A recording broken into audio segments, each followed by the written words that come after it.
viewing the Parliament Channel 11, also broadcasting on 105.5 FM.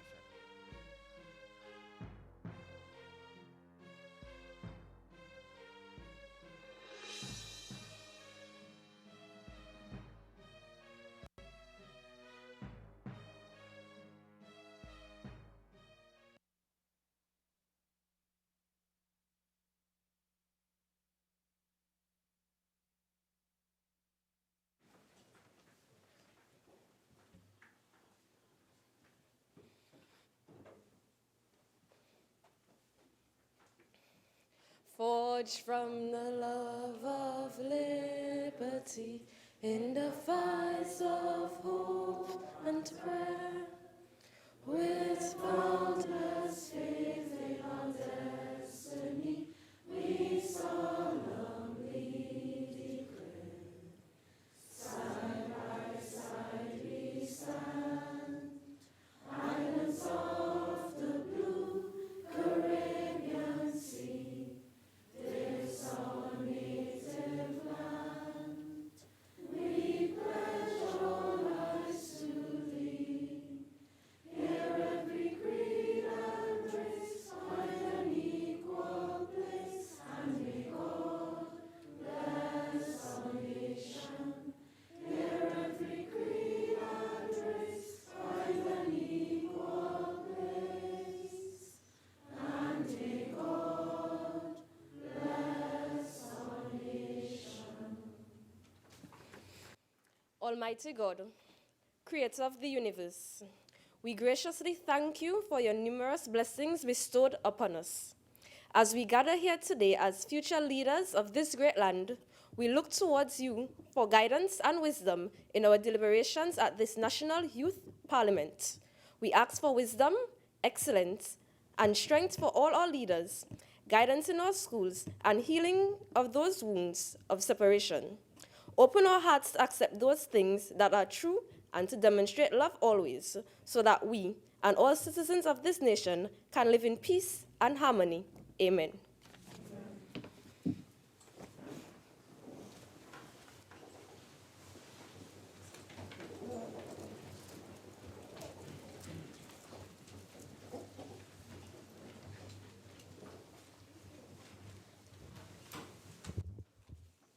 Announcements by the Speaker. Honorable members, as you are aware, former National Youth Parliamentarian Ms. Kimberly Tuluksing, the 2010 member for Faizabad, passed away on Wednesday, October 25th, 2017, through the most unfortunate circumstances. Honorable members, we will now observe a moment of silence.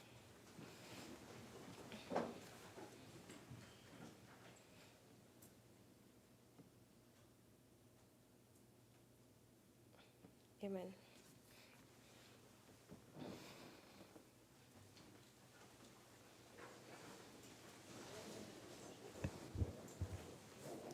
Prime Minister's questions.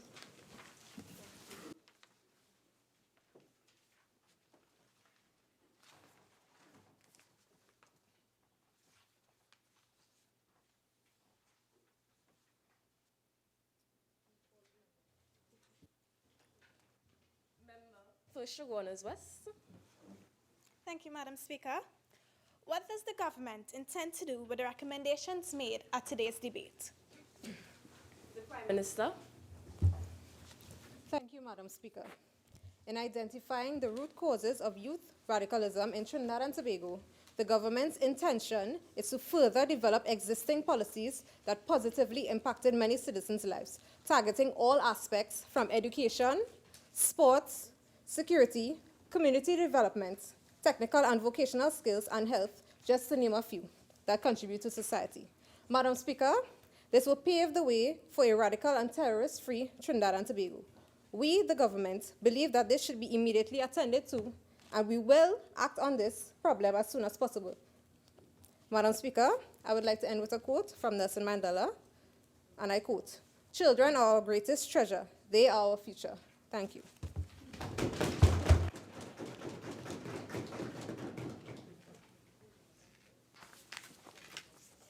Urgent questions. Member for Sawa. To the Minister of Agriculture, Land and Fisheries. Thank you, Madam Speaker. In light of rising food prices facing consumers, could the Minister state what immediate steps the government intends to take to reduce the country's relatively high import food bill? Thank you, Madam Speaker. Minister of Agriculture, Land and Fisheries. Thank you, Madam Speaker.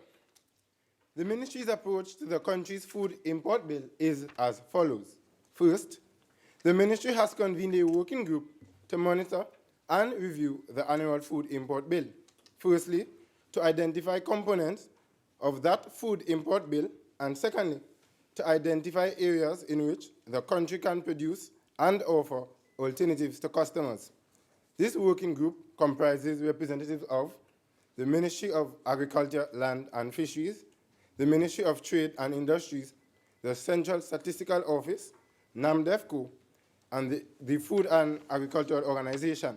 It should be noted, Madam Speaker, that the appointment of this working group received commendation in the Guardian newspaper editorial of February 20, 2015, as one of the most action-oriented decisions taken in tackling the food import bill. Accordingly, the Ministry's strategy is to target the 11.8% of the food import bill for which the Ministry has direct responsibility. A very tangible product of this government's policy is the reintroduction of locally produced rice on the local supermarket shelves. This initiative marks the return of local rice for human consumption and is and coincides with the government's policy for the rice sector. Secondly, Madam Speaker, the approach of the government is to put the country's food producers in a position to compete with imports. This requires a broad range of policy positions. These include the establishment of a unified structure and governance arrangement for both the ministry and state agencies. Madam Speaker, I thank you.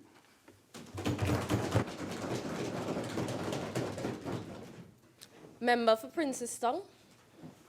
Madam Speaker, to the Minister of National Security, having regards to the staff shortage which have affected the workers at the Child Protection Unit, would the Minister please indicate what specific actions have been taken to address the shortage of personnel at the Child Protection Unit? Thank you, Madam Speaker. Minister of National Security. Thank you, Madam Speaker.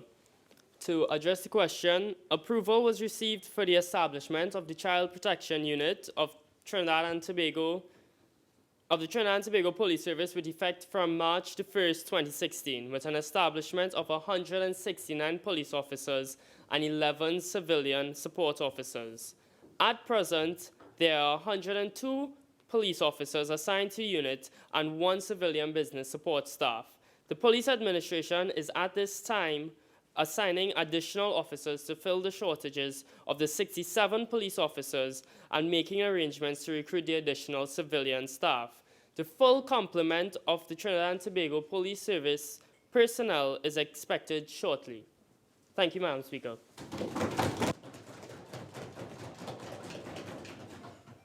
Member for Tabakit. Thank you, Madam Speaker. To the Minister of Health. Can the Minister state what measures have been put in place to reduce the waiting time for persons in need of emergency transportation by ambulance attached to the emergency health services and the Ministry of Health to our nation's health facilities? Minister of Health. Thank you, Madam Speaker. The Ministry has established an internal team related to the systems for monitoring the provision of emergency ambulance services. The Ministry is also working with the National Ambulance Authority to enhance the patient handover process and the times taken at emergency health facilities. Thank you, Madam Speaker.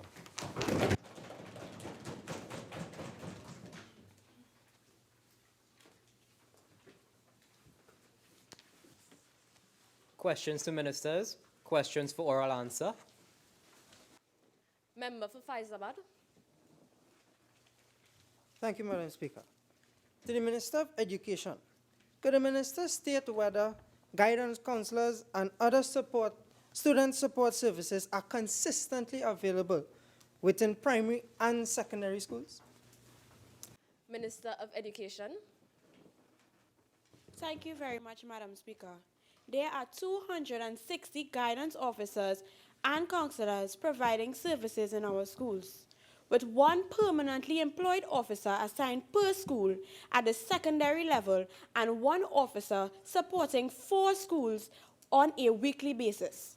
A complement of 134 social workers provide service at a ratio of 1 officer to 5 schools at both primary and secondary school levels.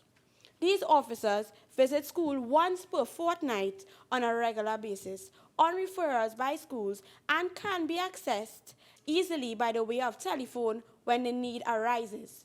A complement of 197 staff members provides support for students with special education needs in areas such as screening, assessment, and alternative intervention strategies on a referral basis. Thank you, Madam Speaker. Member for Tabakit. Thank you, Madam Speaker. To the Minister of Energy and Energy Industries, could the Minister indicate whether the government intends to proceed with a project to establish a solar technology park in Point Lisas? Minister of Energy and Energy Industries. Thank you, Madam Speaker. Madam Speaker, in October 2014, the committee under the chairmanship of then Minister of Trade, Industry, Investment and Communication was appointed to provide supervision and facilitation of an investment phase of an integrated photovoltaic park in Point Lisas. However, Madam Speaker, the project was unable to progress due to the inconsistencies with the proposed budget, the deliverables, and the role of the proposed consultant. The project has since been reassigned to the Ministry of Energy and Energy Industry and will be subject to an in-depth review, Madam Speaker, which will determine the way forward. Member for Tabakit. Thank you, Madam Speaker. Could the Honourable Minister indicate to when this in-depth review will be completed? Minister of Energy and Energy Industries. Madam Speaker, we have already begun looking at all issues related to this proposal, and it will naturally take some time before we can certainly go through it. Member for Tabakit. Thank you, Madam Speaker. In the Ministry, we are aware that a feasibility study, an independent feasibility study was done in which you have significant diversification and the creation of jobs with the solar park in Point Lisas. The Minister of Energy and Energy Industries. Yes, Madam Speaker, I'm in fact aware that feasibility study was done. However, because of inconsistencies that were alluded to previously, this is why we had difficulties in progressing the project. So we are now doing an in-depth review, and I should say an in-depth study, so that we can see how we can resolve all these inconsistencies and have a project that will be feasible and profitable for the country. Thank you.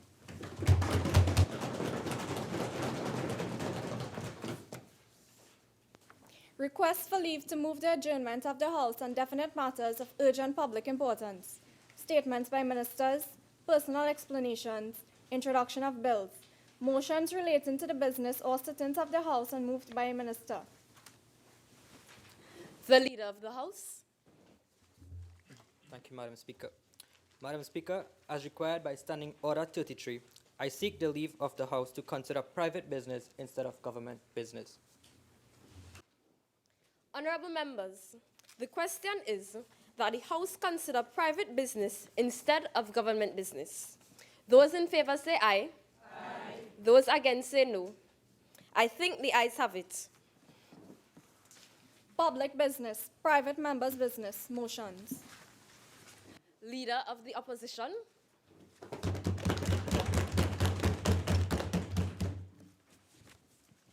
Thank you, Madam Speaker. I beg to move the following motion standing in my name. Whereas there have been media reports both locally and internationally about young citizens from the Republic of Trinidad and Tobago leaving this country to become involved in terrorist activity or to join terrorist groups and being radicalized. And whereas such reports have the potential to cause irreparable damage to this country's international reputation and by extension, its economic prospects.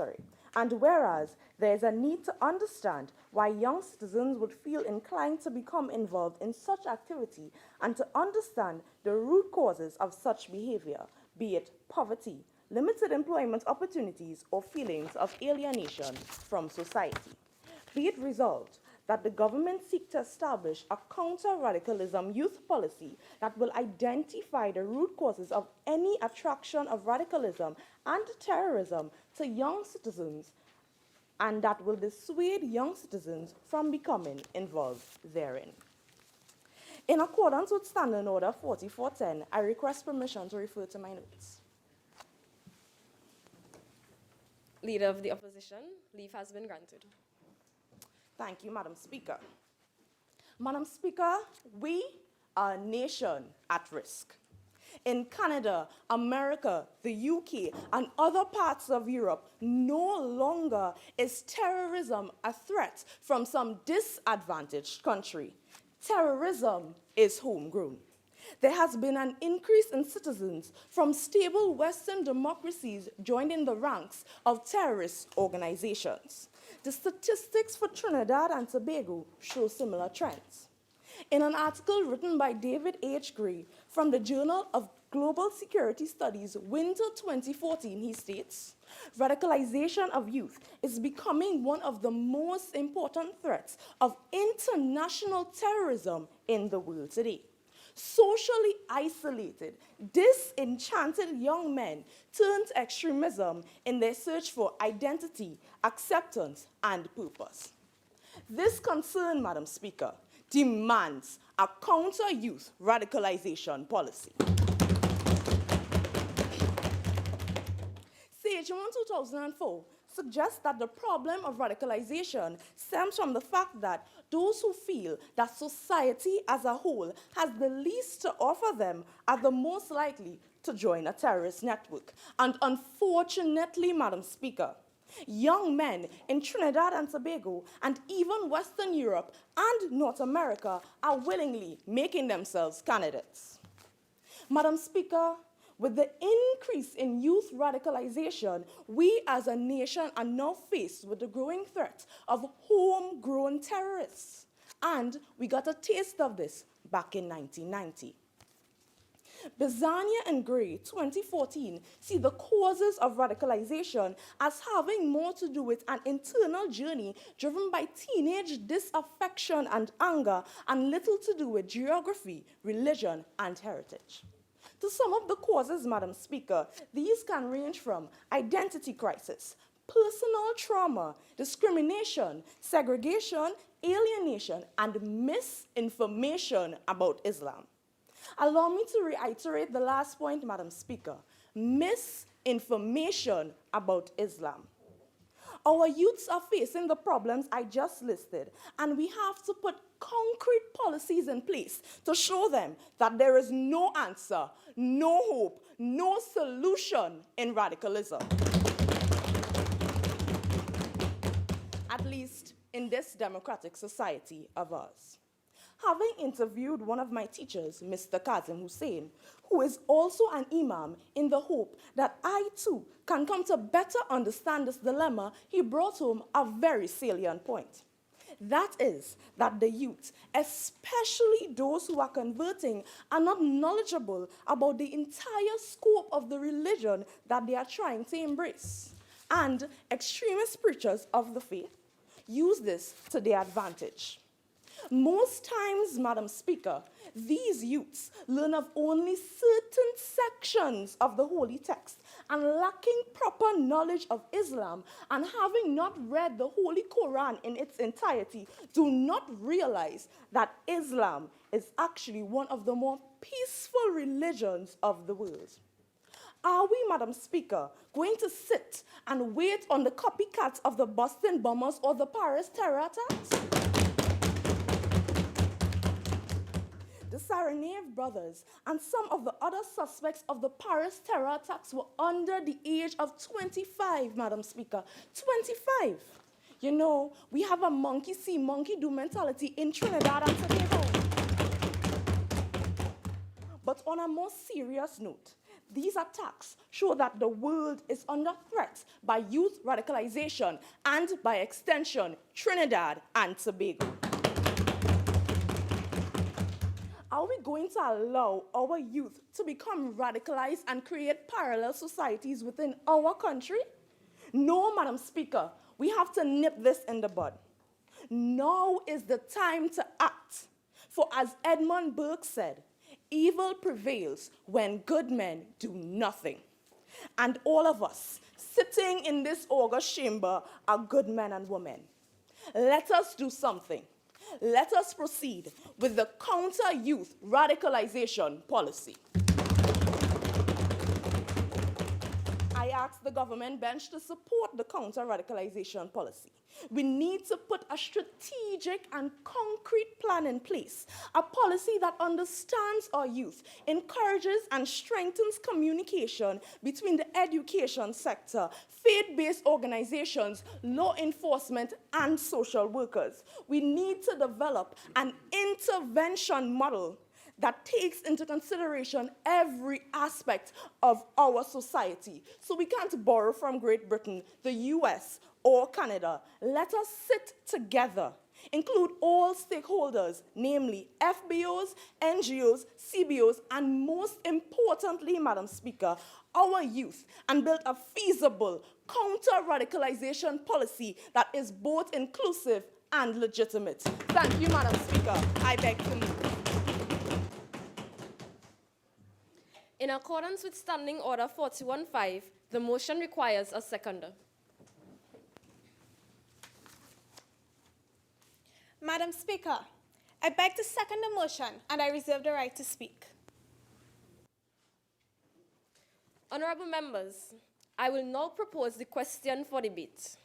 Whereas there have been media reports both locally and internationally about young citizens from the Republic of Trinidad and Tobago leaving this country to become involved in terrorist activity or to join terrorist groups and being radicalized. And whereas such reports have the potential to cause irreparable damage to this country's international reputation and by extension its economic prospects, and whereas there is a need to understand why young citizens would feel inclined to become involved in such activity and to understand the root causes of such behavior, be it poverty, limited employment opportunities, or feelings of alienation from society, be it resolved that the government seek to establish a counter-radicalism youth policy that will identify the root causes of any attraction of radicalism and terrorism to young citizens and that will dissuade young citizens from becoming involved therein. Minister of Sport and Youth Affairs.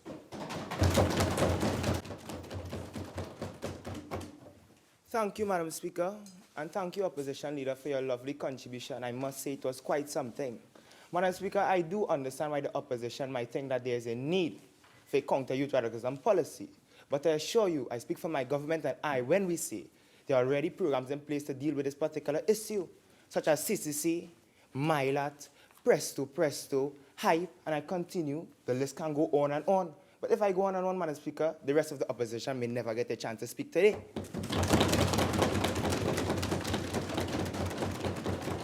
So that's why I will leave it up to my esteemed colleague, the Minister of Education, to explain more. Madam Speaker, these programs also include a stipend and teach students how to be self-reliant, independent, and critical thinkers within society.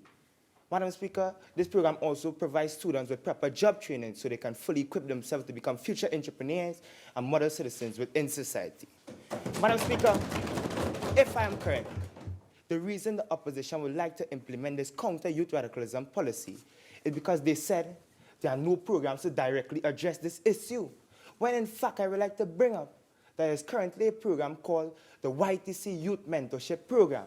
Madam Speaker, what this program does, Madam Speaker, is take youths who were once deemed as radicals within society, takes them, give them the proper training, and send them to communities, schools, sports clubs, and all over the country to deal with youths who may be deemed as radicals within society, Madam Speaker. These are youths who were once deemed as radicals. So what direct approach we need again to deal with this issue, Madam Speaker? How more direct again it can get than this? Madam Speaker, I have documentation with me that states just last week, the Youth Training Center visited Superior West Secondary, but I'm sure the opposition leader is already aware of this because this is her constituency, and she's so concerned about the youth of Trinidad. And opposition leader, are you aware of this? You are not aware of this? Right, Madam Speaker. The Youth Training Center Mentorship Program touched over 150 schools just for this year, Madam Speaker. These are individuals who find, all right, they need to give back to society now, Madam Speaker. These are individuals who rather be paid with a comfort and state of mind of knowing that they touch and save life than in cash dollars, Madam Speaker. So if that is not what you call performance, Madam Speaker, if that is not what you call a direct approach, then the next policy the opposition will come here with is that youth be put on a plane, flown to Iraq or Afghanistan or one of these countries, so they can be scared beyond shade, Madam Speaker. How direct again? What program do you want that can directly address this issue again, Madam Speaker? This is as direct as it gets. And I can assure you, my government and I have this issue under control, Madam Speaker. Secondly, I noticed that the opposition stated that poverty is one of the main factors that youth radicalism is going on. Madam Speaker, how can we use poverty as one of the main factors why youth radicalism is going on when it have all these productive people coming out of areas like Laventille, Beetham, Crown Chase, Enterprise, Madam Speaker? You see the kind of footballers and the kind of athletes coming out of these areas. Madam Speaker, so while it might have the youths within these areas who think, well, right, we have to look at poverty as one of the issues why we should be radical. There are also that percentage of people who think, right, we're going to watch poverty as a stepping stone of why we should elevate ourselves and come out of this situation, Madam Speaker. And let us be reminded, Madam Speaker, the percentage of youth will always be much greater. Secondly, I noted that the opposition addressed lack of education and ignorance. Madam Speaker, how can we use lack of education and ignorance as one of the main factors when these people who are leaving from our sweet country of Trinidad and Tobago are people who have university-level education and might even be deemed as overqualified in our country? But, Madam Speaker, tell me, is my lovely education minister really to be blamed for providing us with such a substantial and effective education system? I believe not, I believe not. Madam Speaker, I, as the Minister of Sport and Youth Affairs, looked at the YTC Youth Training Center program, mentorship program, and believe it is working very effectively. So what me, in partnership with my government, did was create our own policy to deal with sports, to deal within the sports sector. Madam Speaker, and the name of this program is called NAMP, National Athletes Mentorship Program. What this program does is mentorship through sports. Basically, it's mentorship through sports. And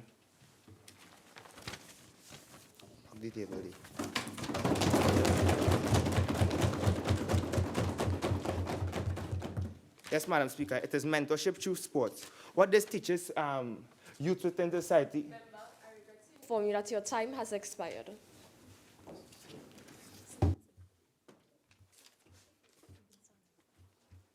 Madam Speaker, in accordance with standing order, I seek the agreement of the House to continue and speak for 3 minutes to complete my contribution. Honorable members, the question is that the speaking time for the Minister of Sport and Youth Affairs be extended by 3 minutes. Those in favor say aye. Aye. Those against say no. I think the ayes have it. Member, you may continue. Thank you very much, Madam Speaker. As I was saying, the name of the program is called NAMP, National Athletes Mentorship Program, which will be mentorship through sport, teaching them patriotism, teamwork, cohesion, discipline, and sportsmanship, Madam Speaker. Because of having youth radicalism being associated with Islamic phobia, what we did was also have Islamic leaders on the mentorship team to curb that phobia and dissociate the Islamic faith from these extremist groups and their action. This program will also teach individuals to respect other people's religions, race, culture, and ethnic backgrounds, Madam Speaker. So, Madam Speaker, after all that being said, you can see why we do not need a counter youth radicalism policy, Madam Speaker. And in fact, our government and I have this issue under control. Thank you very much. Member for Caroni Central. Thank you, Madam Speaker. Madam Speaker, the media, and when I say media, I'm referring to our local newspapers, such as The Express, The Guardian, and The Newsday, our local and regional news stations, such as CNC3, TV6, and have been reporting that our youth, individuals between ages 15 to 25, have been leaving our country and joining terrorist organizations such as ISIS in Muslim countries such as Syria and Iraq. Madam Speaker, these individuals therefore made themselves as known as terrorists and give our country a bad reputation. But before we can first pass judgment on these radicalized individuals, Madam Speaker, let us first look at the root causes of radicalism. Radicalism, as previously mentioned by my colleague, involves significant changes within an individual who has the belief that society needs to be changed, who has different religious beliefs, who has experienced the negative effects of inequality and poverty, and thus the reason they believe that the only changes that can come about is through them becoming radicalized. Madam Speaker, the cause of radicalism that I will be touching on today is poverty. Poverty can be defined as a lack of access to food, shelter, and safe drinking water. There are two types. There is absolute poverty when individuals cannot access basic necessities such as sanitation, shelter, food, safe drinking water, and then there's relative poverty, which measures the minimum amount of income that the individual earns, which affects their ability to obtain a sustainable standard of living. Madam Speaker, when an individual is not getting the optimal amount of wages for their work, or is being underpaid, particularly young people, they turn to crime as a scheme to get rich quickly. And if it is that such individuals, even those a little older, has a large number of dependents at home, this gives them more motive to find illegal alternative ways for sustaining their families. Poverty therefore sets a bitter negative load in such individuals, and thus they turn to such drastic measures. I am not saying that it is all poor persons that become radicalized, because there are still some strong-minded individuals holding on. But that is just the problem. There are some, not all, not much, and definitely not enough. Madam Speaker, terrorist organization bribes these terrorist organizations such as ISIS bribes these individuals, offers them a way out of their distress, empathizes with them and sympathizes with them. And one of the ways they can afford to do this is through money. According to an article written by Jeremy Bender on the 18th of November 2015, ISIS can afford to pay their workers $600 to $1,000 per day via taxation, their kidnapping ransoms, looted antiques, and their major oil companies, which generate a steady income of $40 million per month. This therefore gives such individuals enough incentive to join such terrorist groups. However, with an interview with the Express, Umar Abdullah, an individual who was given the opportunity to join such a terrorist group, says that these individuals are not actually being paid this much. They're actually being paid around US $23 per day. Can you therefore imagine how much these people must be begging for money? And the consequence is that if such an individual were to die in battle and leave their families behind, they would have to find informal ways of transferring money, most likely from relatives at home, especially if it is they have revoked their rights and can no longer re-enter into their countries. Madam Speaker, my point is, instead of allowing terrorist organizations such as ISIS to deceive our citizens, only to make them want to join them and go over there, only for them to realize that the grass is not as green as it appears on the other side, let us take a form out of their book in the form of reinforcing our own citizens' belief that we can provide and protect them. Let us give hope to Trinidad and Tobago. We shouldn't have to let radicalized outsiders empathize and sympathize with our people. We can do that. We can relate to our people and offer them an alternative way out of their distress. And by doing so, we can take a step up in our course to mitigate and eradicate radicalism. And this is what the policy that we are asking the government to do can do. This is what the policy that we are asking the government to do is going to do. This policy is a means to dissuade our youth from getting involved in such terrorist organization. Madam Speaker, poverty, as I mentioned before, is not the only cause for individuals becoming radicalized. Other causes are them feeling alienated from society, their sense of adventure, and different religious beliefs. Madam Speaker, because individuals are looking at Trinidad and Tobago as the Caribbean island with the largest amount of recruits for such terrorist organizations, sooner or later, our ability to do business abroad is going to be affected. Our tourism industry is going to take blows. economy may overall fall flat, especially if this provides a catalyst for another uprising. Madam Speaker, if it is that persons are becoming radicalized because they feel hungry, helpless, abandoned, naked, homeless, unemployed, uneducated, can we not provide these amenities for them? Let us provide these amenities for them. And if it is at such I regret to inform you that your time has expired. Madam Speaker, I seek the agreement of the House to continue to speak for 3 minutes in order to complete my contribution. Honorable members, the question is that the speaking time of the member for Caroni Central be extended by 3 minutes. Those in favor say aye. Aye. Those against say no. I think the ayes have it. Member, you may continue.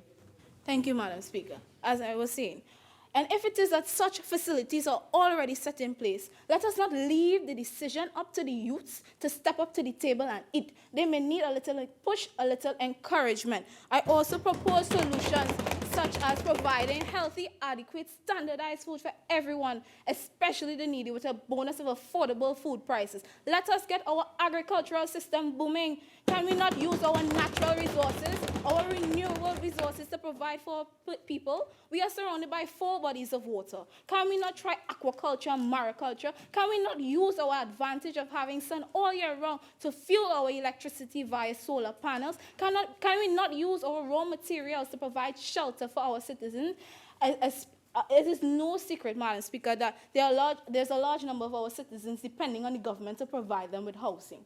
But the truth of the matter is that they may be waiting a very long time, years even. And with the recent increase in our population by our Venezuelan and Dominican brothers and sisters, we need housing more than ever to reduce the crucial effects that homelessness may have on our crime that may lead an individual to join such terrorist organizations to make ends meet.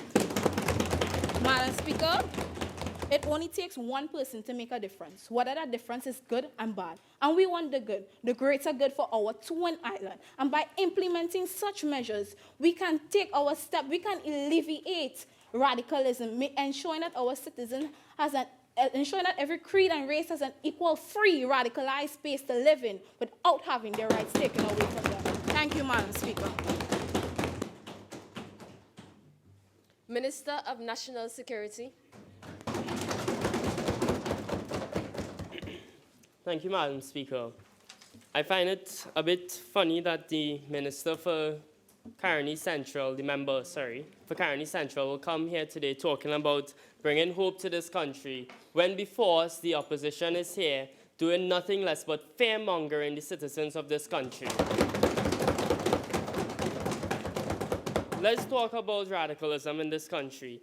Madam Speaker, for the opposition to come here today and label the youth of this country as being at risk just because of the actions of a very small group is just absolutely preposterous. Let's look at some crime statistics. As we speak of radicalism and crime, in Trinidad and Tobago, according to a study done by the Interdevelopment Bank, during the period 2007 to 2012, only 1.5% of woundings and shootings were committed by youth. So we are seeing from these statistics that youth don't play a big part in the crime of this country.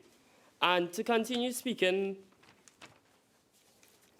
programs available to the youth, as the Honorable Minister for Youth and Sports would have mentioned, there are a lot of programs available to these students, such as the MILAT, which offers the youth with mentorship, academic development, and character development. The police service has the youth clubs, the Hoop of Life program, the Specialized Youth Services program, and the National Mentorship Program, which promotes youth empowerment, informed youth decision-making, enhanced youth social, educational, and occupational functioning, positive mental health, and good citizenship. And these programs have been proven to produce a better upbringing within the youth. Furthermore, let's talk about the youth today. The youth today are no less misinformed than the rest of the population. They are not out of the loop. So let's not look at other countries, because you made mention of terrorist activities in North America and Britain, but big cultural differences when it comes to society and how alienated an individual would feel in another country as compared to here. Trinidad is known for hospitality, so if you talk about alienation, I'm a bit lost on what you speak. Currently, the Trinidad and Tobago Police Service, we are introducing the family court to more parts of the country to help with any youth that may exhibit antisocial behaviors. And also the Trinidad and Tobago Police Service are being evolved to embrace a community policing culture. The main issue that we have with community policing in this country is that organizations view police snitching, that's basically what they call it, giving reports to police as an offense, and it's almost punishable by death. So what we are working on in the Ministry of National Security is community policing and making the people more comfortable to go to the police. And the police is not the enemy. That is our major issue here, is that the police is viewed as the enemy, and we are closely working to address that issue. Moving onwards from that now, back to the topic of youth and the crime statistics. If you would like to talk about other countries, let's not go too far than our CARICOM neighbors. If you compare the proportion of crimes committed by youth in Trinidad and Tobago to that of a CARICOM nation such as Jamaica, you would see a very startling difference. And it goes to show that, yes, we have a few minor issues with youth in this country, but it is being addressed through the programs held by this government. Currently, in the areas mentioned that are high in crime, I am not denying that we don't have certain areas in this country which exhibit a high concentration of crime, but the Trinidad and Tobago Police Service has in place a hotspot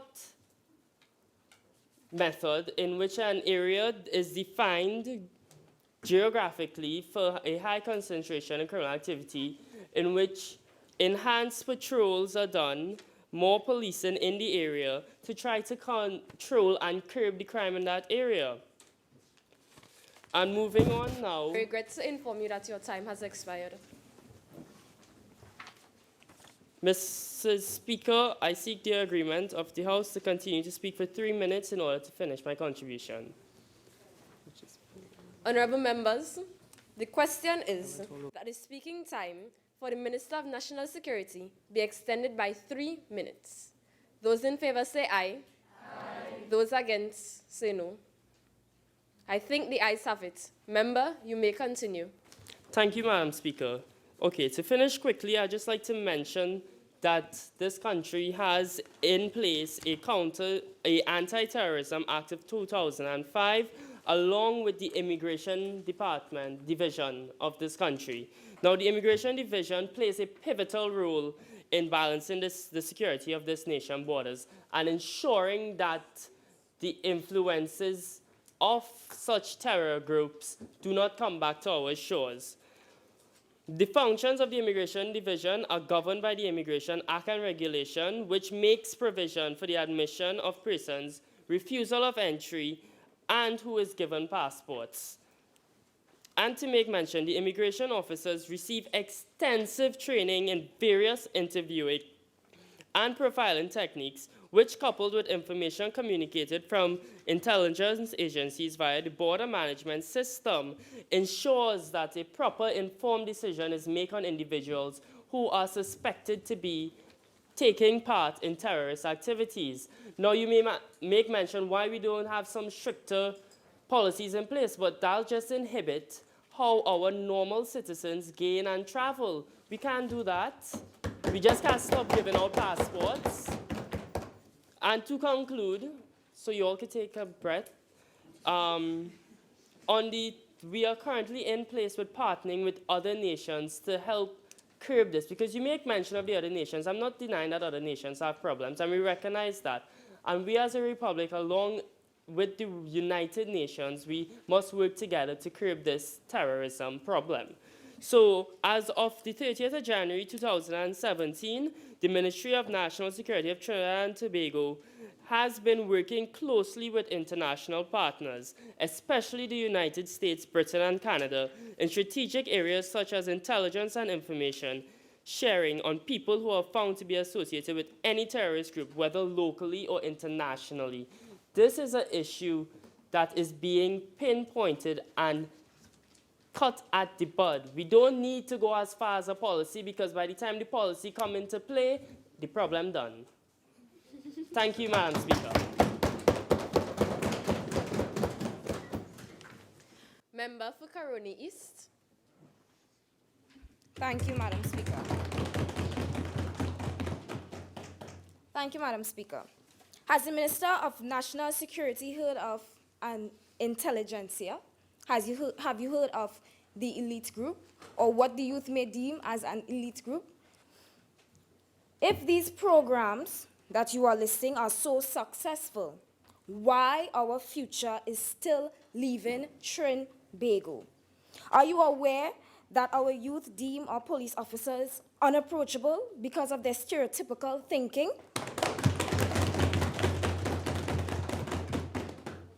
And are you saying, Minister of National Security, that police officers will be breathing down the necks of the youth in these areas? Why stifle our future?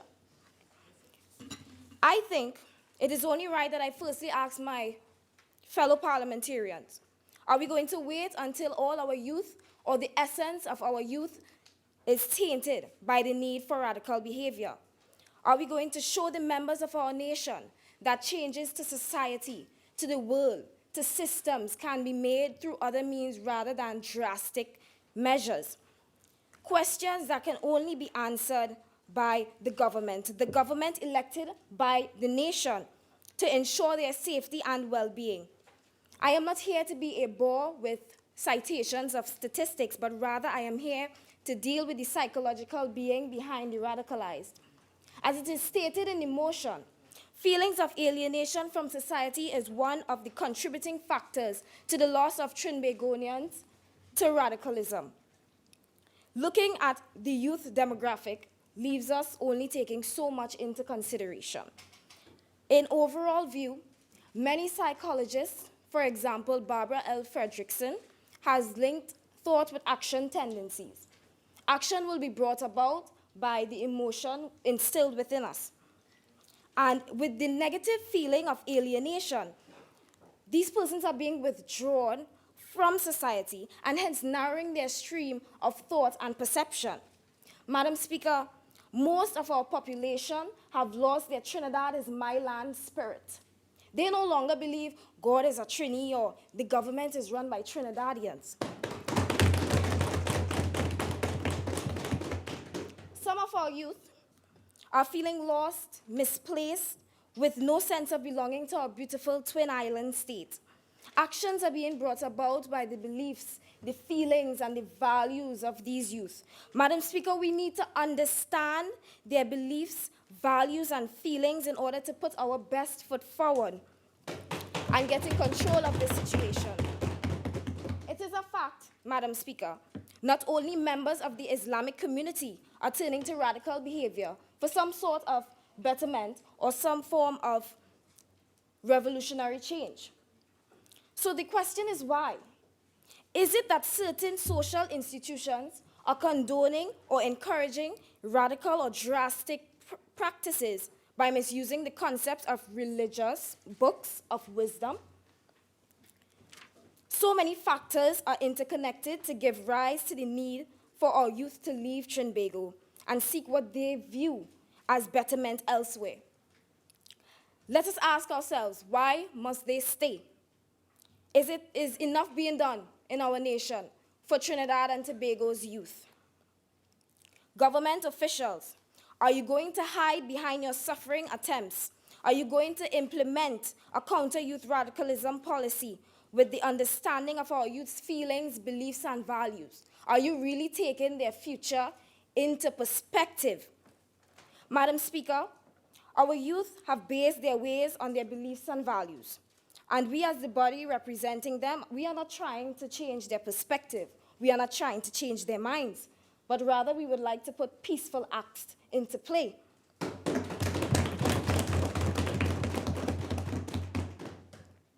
We need to show these youth that we are listening, we understand, we care, and we would like to make Trinidad and Tobago the place they would like to once again call home.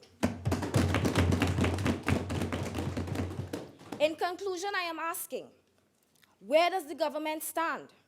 And will you step away from the pride in your existing programs and really evaluate its results? Is it there? Thank you, Madam Speaker. Minister of Foreign and CARICOM Affairs.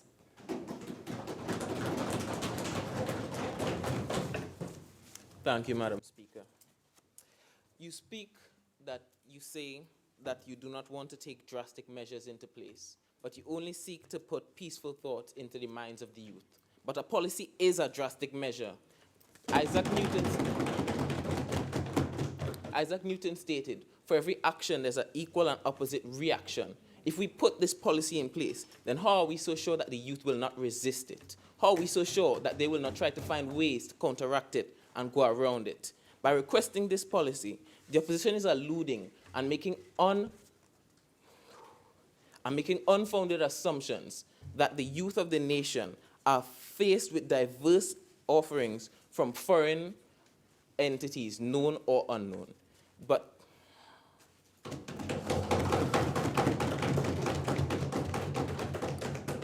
we as a responsible government must face this issue calmly.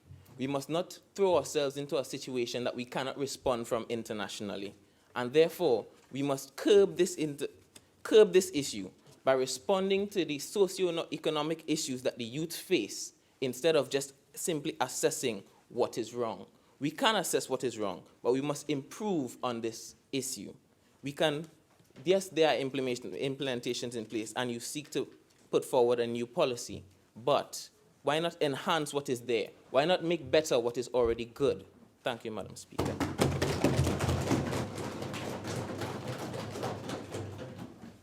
Members are reminded, in accordance with Standing Order 48(5), that you shall only refer to a member of the House by their constituency or ministerial portfolio. Member for Couva North. Thank you, Madam Speaker. First off, I would like to commend the government for showing such good sportsmanship by allowing members of the opposition to continue speaking for 3 minutes. I hope that you continue and keep this up throughout today's procession. Madam Speaker, I will now begin my contribution. First of all, prevention is better than cure.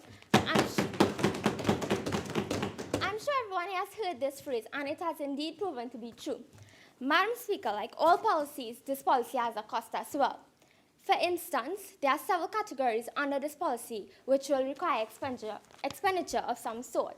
For example, there will be a cost for enforcing laws, intelligence gathering, the rehabilitation to help with the reformation of individuals, social media expertise division, and communication with Interpol.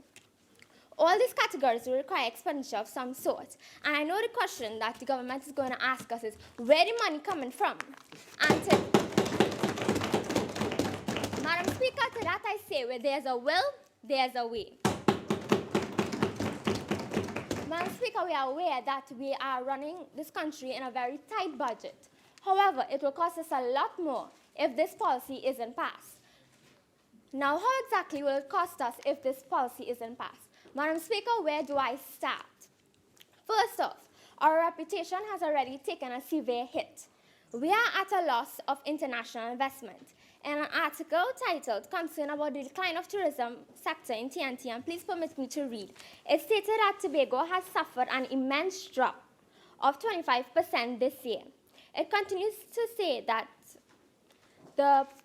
that Christopher James, the president of the Association of Hotels and Tourism in Tobago, said that in 2016, Tobago received just 19,000 vacationers from the 88,000 who arrived on the island in 2005. A troubling symptom of the decline of an industry with a decisive weight to the local economy. And while I acknowledge that other factors come into play, such as poor marketing maybe, the fact that there has been a decline in the budget allocation for this sector by 69% since 2013, or maybe simply tourists simply lost interest in the island, which I find bizarre because Tobago is beautiful. The fact that our country carries the title of the country with the highest ISIS recruits in the Western Hemisphere. And while you all may say that because our population is smaller, the percentage will be bigger, we'll just sit back and watch that percentage grow. Madam Speaker, permit me to read once more. In an article titled Jihadists of the Caribbean Country with the Highest Rate of ISIS Recruits in the Western Hemisphere is Trinidad. Yes, that's the literal title, is Trinidad. Dated Sunday, October 29, 2017. So yesterday, states that more than 400, let that sink in, 400 Trinidad citizens have left to join ISIS since 2013. Madam Speaker, then there's the issue of crime. Crime exacerbates the issue of radicalism. In London, all perpetrators had a criminal background. Madam Speaker, we may create homegrown terrorists that may choose to attack Trinidad and Tobago itself or neighboring Caribbean territories. Madam Speaker, we must be proactive rather than reactive, for if we act later, we will be behind. This policy may not save our country, but it will indeed make a positive difference. After all, the youth is our hope for the future. Like Franklin D. Roosevelt said, we cannot always build the future for our youth, but we can build our youth for the future. And Madam Speaker, this policy may very well take us one step further in building our youth for the future. Once more, I urge the government to please take this policy into consideration. Madam Speaker, I thank you.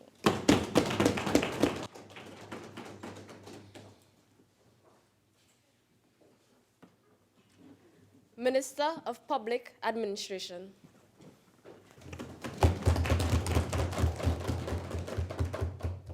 Thank you, Madam Speaker. Madam Speaker, youth radicalism and terrorism are intricate issues with various contributing factors. These factors lead to immense problems for our great nation, and as such, the government has already taken initiatives to counteract them. We have implemented logical and rational solutions to deal with these issues, which will deter our youth from engaging in terrorist activity and becoming radicalized. Madam Speaker, as previously mentioned by the Minister of Sport, poverty may not be the most urgent issue, but it is still an issue, and as such, this ministry will address it. The Ministry of Public Administration intends to address poverty by giving our young citizens opportunities to become financially independent and sustain a suitable standard of living. According to the World Bank's development report in 1990, poverty is defined as the inability to maintain a minimal standard of living. We intend to defeat this issue of poverty by helping our young people become financially stable.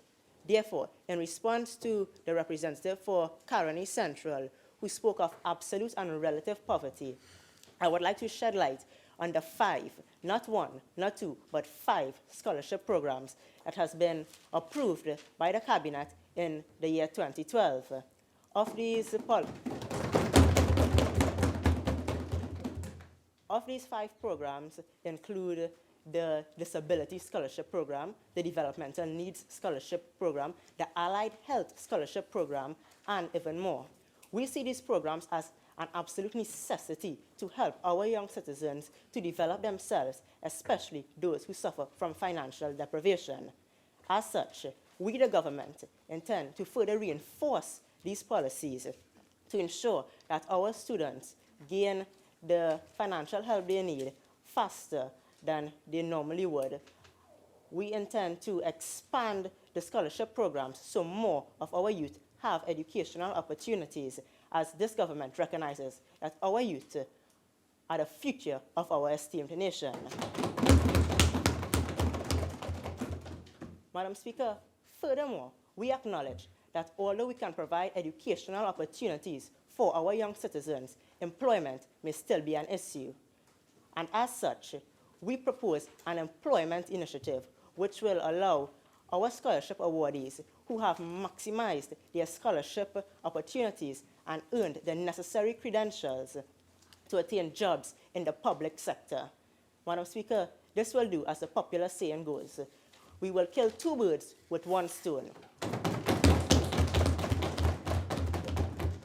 Not only will we give our young citizens opportunities to become educated, we would also be facilitating them with jobs so they can become financially stable. And as such, this will deter youth radicalism and terrorism. Madam Speaker, another issue that is not commonly addressed is the negative treatment of our staff in the public sector. As such, this treatment, such mistreatment, can lead to hateful and untrue ideologies about our wonderful Twin Islands. Although such mistreatment in the Republic of Trinidad and Tobago is uncommon and rarely heard of, the Ministry of Public Administration has still put in place measures to combat this and further lessen it. Firstly, one of these measures is the Opinion Leaders Survey Panel, which is used to ensure that management does not take advantage of employees within the public sector and that there is no discrimination, so that every employee within our public services has the same opportunities to work their way upward within our organizations. Also, another initiative taken is the Public Services Employee Survey, which focuses on learning the values and opinions of our people, of our employees in the public sector. By learning of these values and opinions, we, the government, will use them to formulate solutions that will work towards creating a consensus in the workplace, Madam Speaker. We will use this to create a sense of solidarity in the workplace and increased job satisfaction. We also intend to further reinforce these surveys to gain more knowledge about... I regret to inform you that your time has expired. Madam Speaker, I seek the agreement of the House to continue to speak for 3 minutes in order to complete my contribution. Honorable members, the question is that the speaking time for the Minister of Public Administration be extended by 3 minutes. Those in favor say aye. Aye. Those against say no. I think the ayes have it. Member, you may continue. Thank you, Madam Speaker. As I was previously saying, by learning of these values and opinions, we can initiate necessary changes to gain better treatment of our employees. Such treatment will foster a sense of loyalty and patriotism, as the workers in our public sector will be able to acknowledge that their government is working to ensure that they have a safe and secure working environment. We intend to further reinforce and better these initiatives to continue helping our people, our young people as well in particular. Evidently, it can be clearly seen that the government has already implemented the necessary programs and policies to inspire our youth and give them opportunities through the scholarship programs, and also to secure that they have a safe and secure working environment, all of which will deter youth radicalism and terrorism. Thank you, Madam Speaker.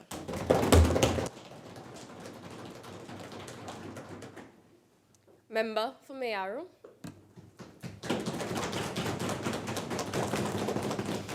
Thank you, Madam Speaker.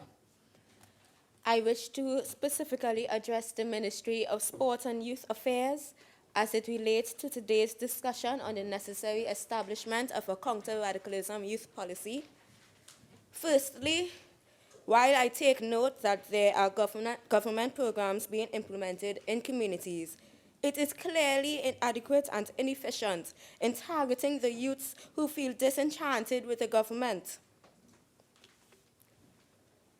It is one thing to have facilities, Madam Speaker, but if every youth is not attending such programs, then how can we say that we are adequately tackling our youth problem directly?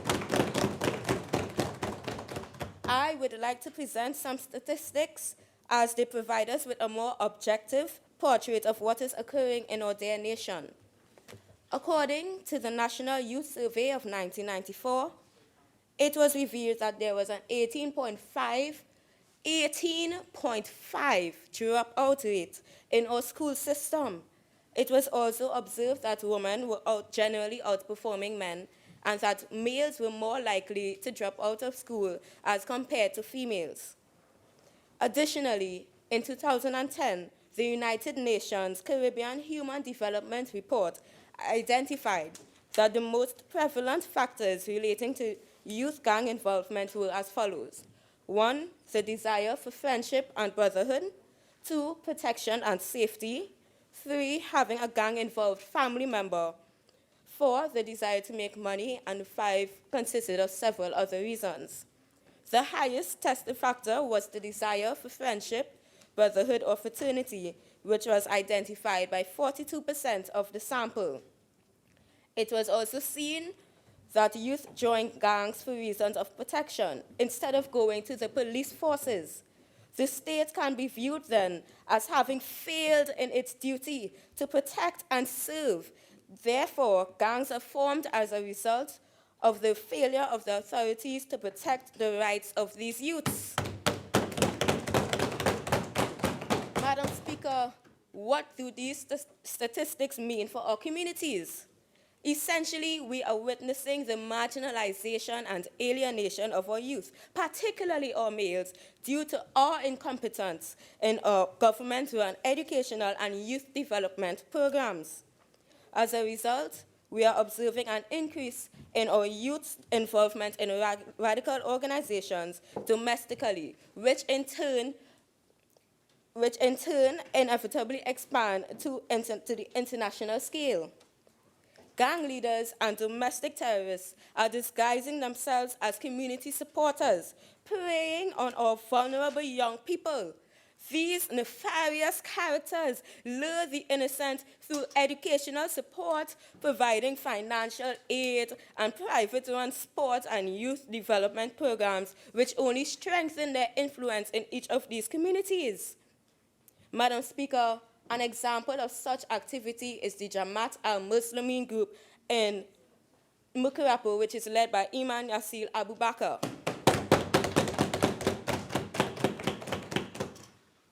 While the nation mostly associates the name with the devastating 1990 coup attempt, the Jamaat al-Muslimin community in Mukarapo viewed their leader only as a benevolent and paternalistic person.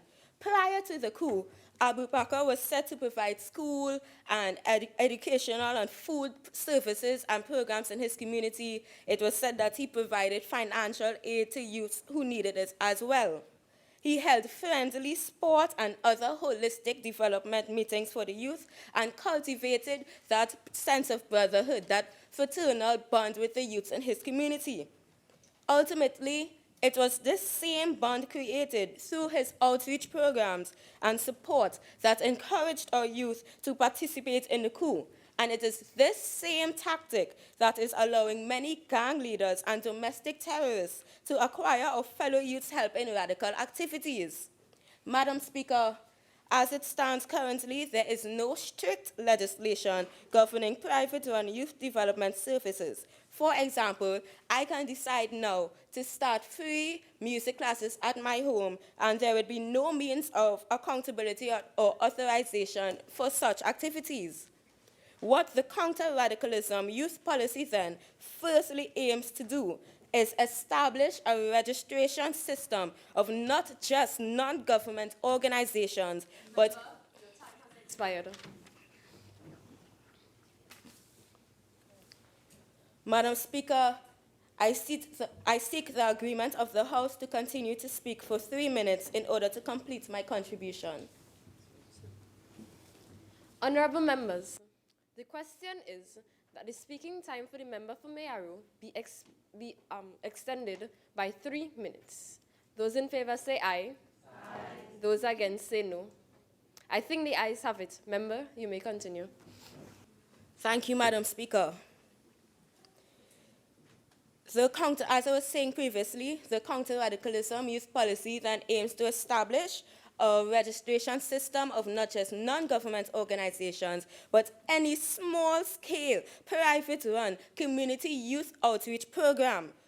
While community policing does exist throughout the nation and does provide us with a general scope of what occurs in each community, what the policy and the registration process proposes to do is screen the content of each individual program as well as the authorities and leadership behind these outreach programs, with the intention of filtering those who mean well for the youth of our nation from those who wish to indoctrinate young people into radicalism. The opposition aims to guard the minds of our youth, our young people, from anybody that wishes to tarnish and manipulate our young people into radicalism psychologically.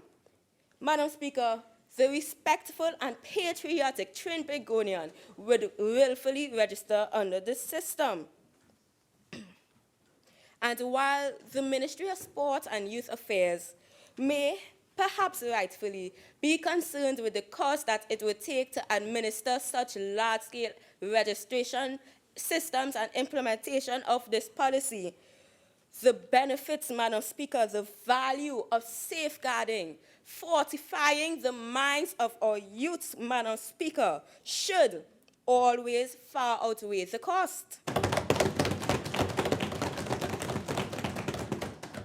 I would hope that the Ministry of Sport and Youth Affairs agrees with the need for this policy, as they should strongly wish to prevent another live sport where we saw the finances which were to be given to government authorities instead being pilfered and distributed among various international radical organizations through insufficient and inefficient monitoring and registration of local government and private-run facilities.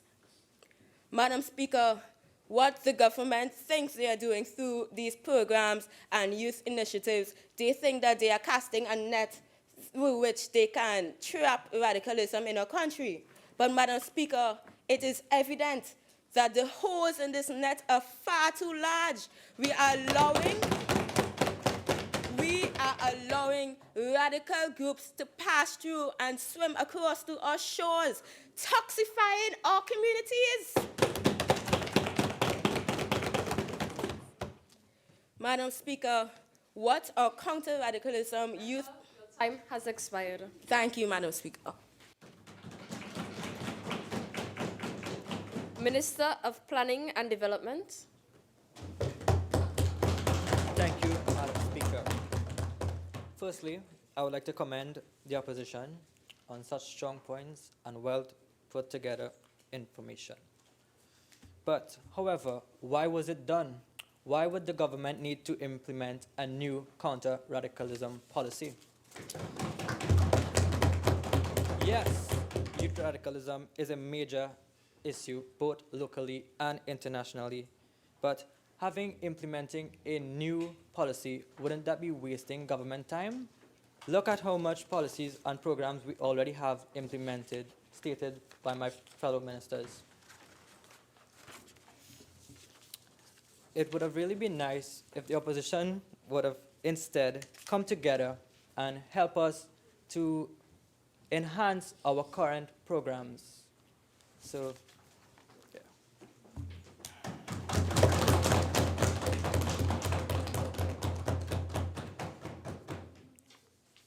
Okay.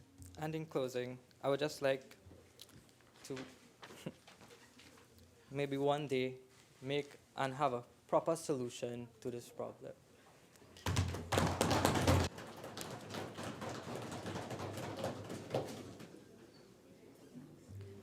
Member for points up here.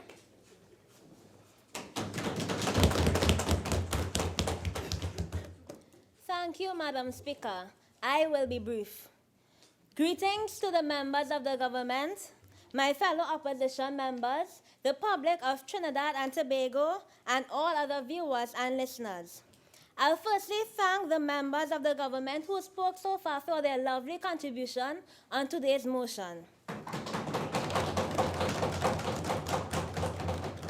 This motion today is vital because our beautiful twin island Trinidad and Tobago is experiencing a downturn in the economy, and we also have the potential of being blacklisted by the international community.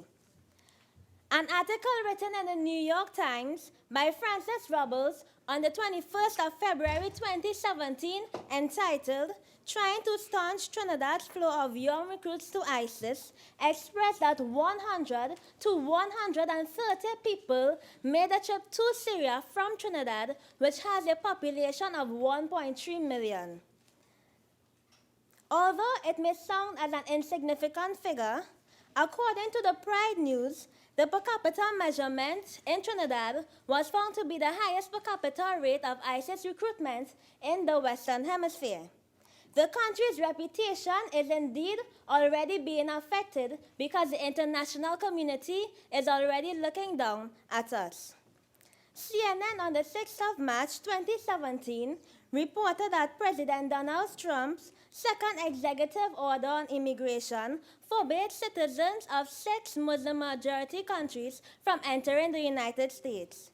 These countries were Yemen, Syria, Iran, Somalia, Libya, and Sudan. Madam Speaker, our country does not want to be the 7th country on this list being forbidden from the United States because we depend on the international community for our foreign revenue. Madam Speaker, in closing, a national youth policy to counter radicalism is imperative in order to prevent our country from being blacklisted, as well as for the preservation of our nation's youth, as we all strive for the economic survival of our country that is trapped in the throes of financial uncertainty. Thank you.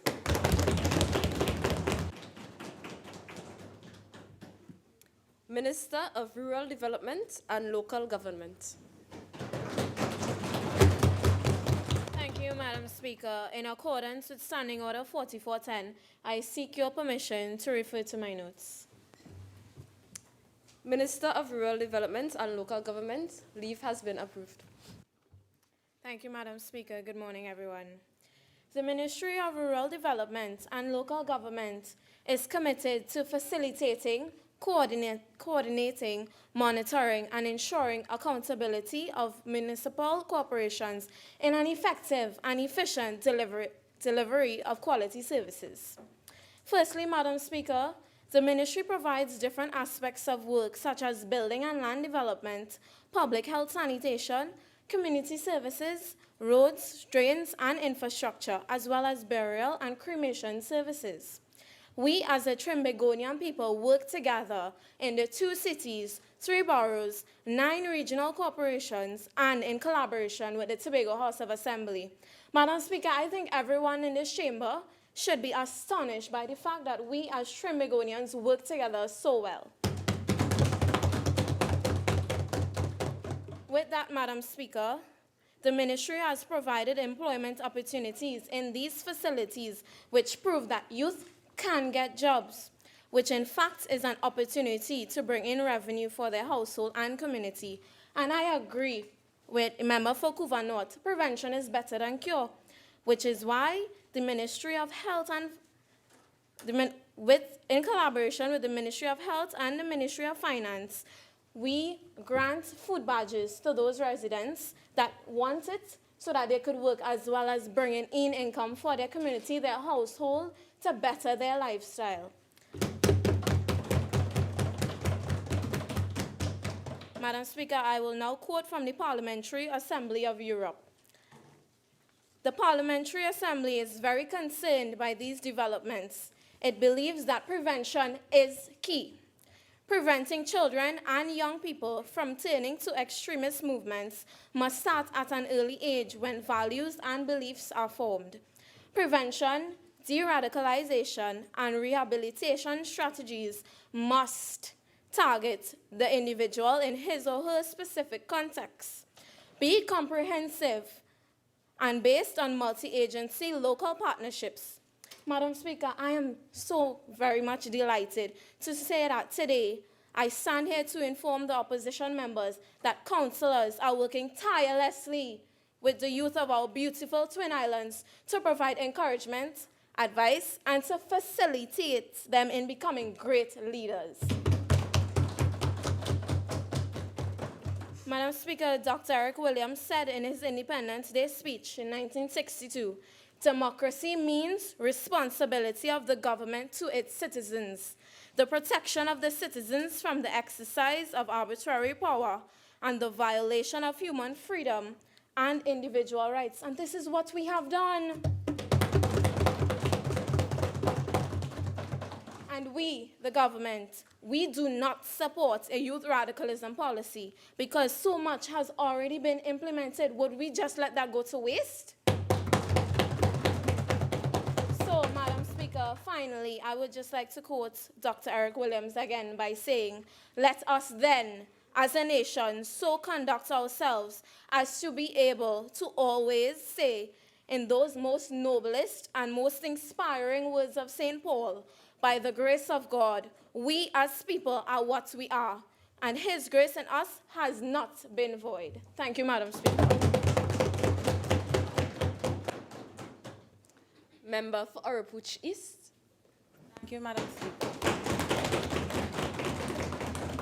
Madam Speaker, I rise before you to address the issue of youth radicalism under the sector of tourism.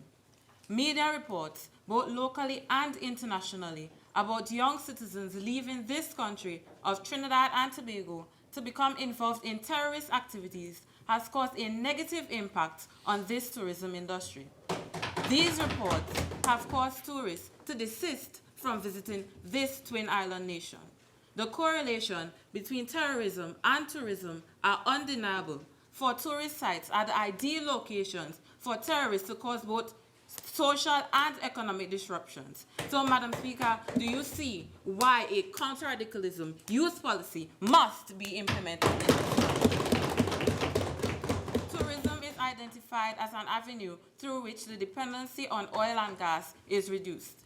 According to an article by Julian Nevis on the 1st of October 2017 in the Newsday paper, page 11 to be exact, the previous Minister of Tourism stated, and I quote, "One tourist is worth more than a barrel of oil."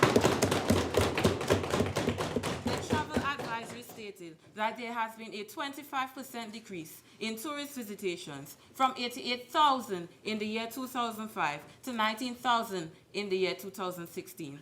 Of this 25%, 10% has been as a result of the radicalism of youth and terrorist activities, Madam Speaker. The government previously stated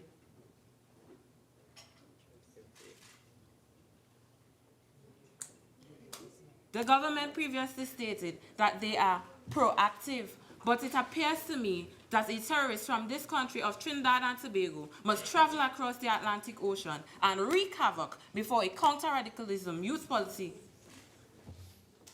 Member, if you are rising, it is either on a point of order or you are asking the member to give way for them to clarify something. I ask the member to give way.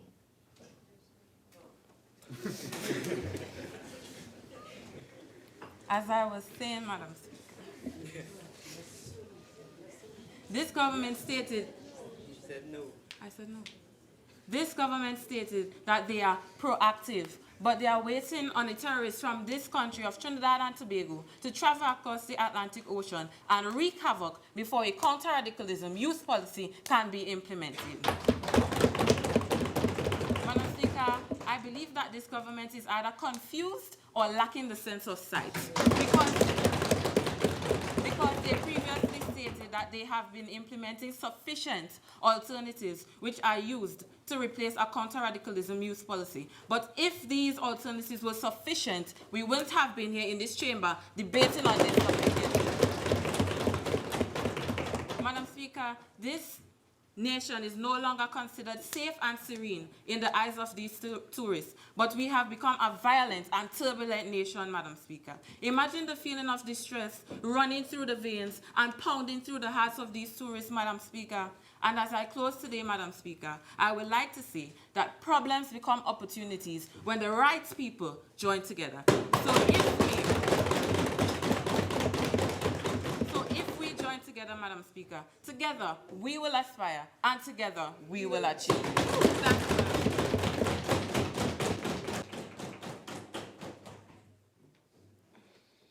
you. Minister of Finance.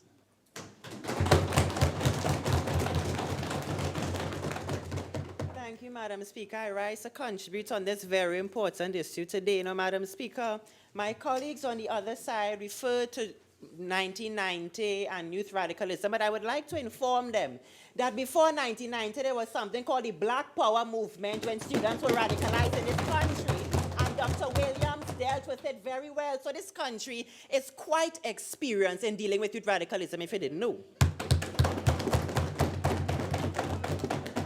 Madam Speaker, as it relates to the various ministries, the Ministry of Finance has scrupulously and very attentively paid attention to their needs in allocating sufficient funding to help them with their various programs.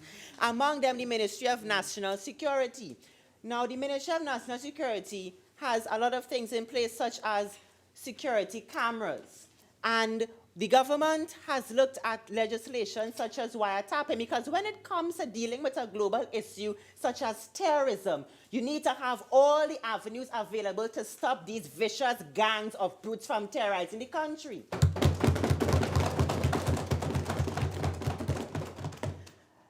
My colleague spoke about securing our borders, and I would like to assure them that this government and successive administrations have ensured that through the use of Coast Guard patrol vessels, increased police technology, and intelligence gathering agencies, we have done it, because apparently they do not know we have a National Security Council.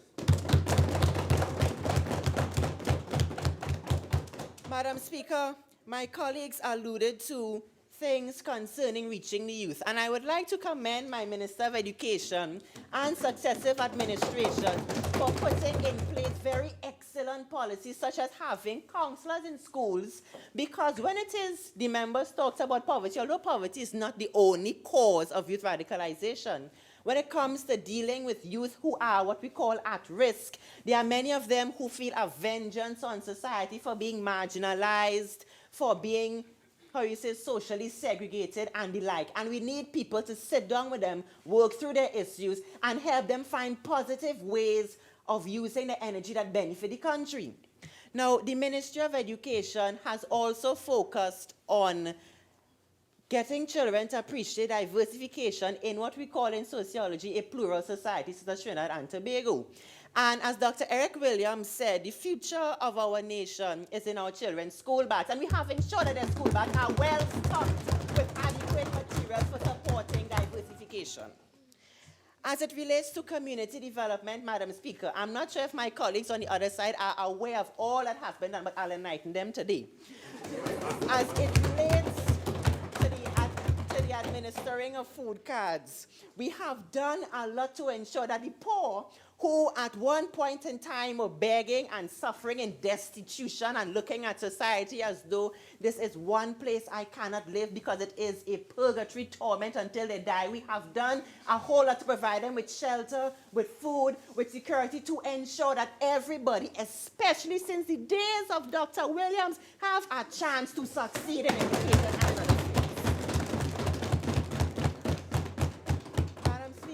My colleagues on the other side spoke about a study from 1994. I would like to say that as a modern studies student, when we are looking at sourcing information, you have to look at how relevant it is to today, and 1994 is a long way ago. Madam Speaker, as the Minister of Finance, I would also like to tell them that, because members spoke about how Trinidad and Tobago has the largest proportion of people in the hemisphere going to join ISIS. Trinidad and Tobago has a very small population as compared to those other countries. So I will let them know that in the Ministry of Finance, we have something called analyzing figures, but not just taking things on the face of it. You have to dig a little bit deeper. So the situation is not as severe as it seems, as they are postulating.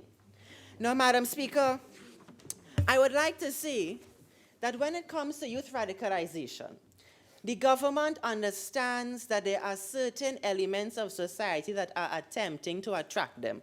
But what I fail to see, and I sat in disbelief for a long period of time, I fail to hear how exactly these people are communicating with our young people. How are they going to reach them? Are they going to reach them by trying to go postal service? Are they going to reach them by email?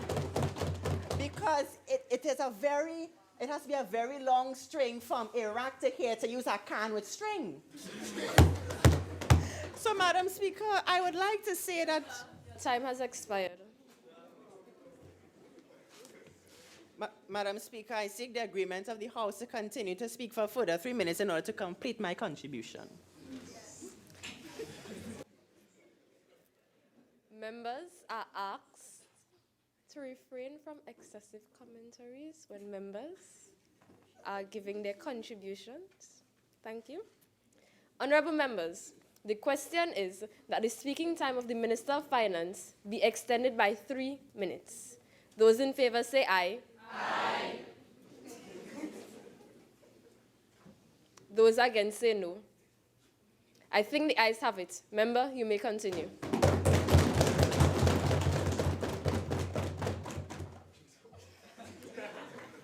Madam Speaker, I now come to the winding up of my contribution. Members, could we please allow the Minister of Finance to give his contribution in silence? Thank you. Minister of Finance. Thank you, Madam Speaker. Now, Madam Speaker, I would like to say that when it comes to dealing with youth radicalization, we have to have a systemic approach, because it appears to me that the opposition is trying to have a one-fit-all policy, whereas this government, through its many measures, are trying to have a gradual approach towards systemically eradicating most efficiently this issue of radicalization in Trinidad and Tobago. And in conclusion, Madam Speaker, I would like to say that I think the government and successive administrations have really done a lot to help the young people in this country understand who they are, especially as it relates to a Trinbagonian identity. And I would like to let the members of the opposition know that when it is people come saying that this issue of radicalization is like what the ancient Greeks would have said, these monstrous titans coming to ravage us, I would like to say that with our approach, Madam Speaker, they will never get to these shores. And I'd also like to say that when the members talk about the time is now to have this measure, given all the government has done and the economic situation of the country, as far as we are concerned, this ain't the time. Thank you very much.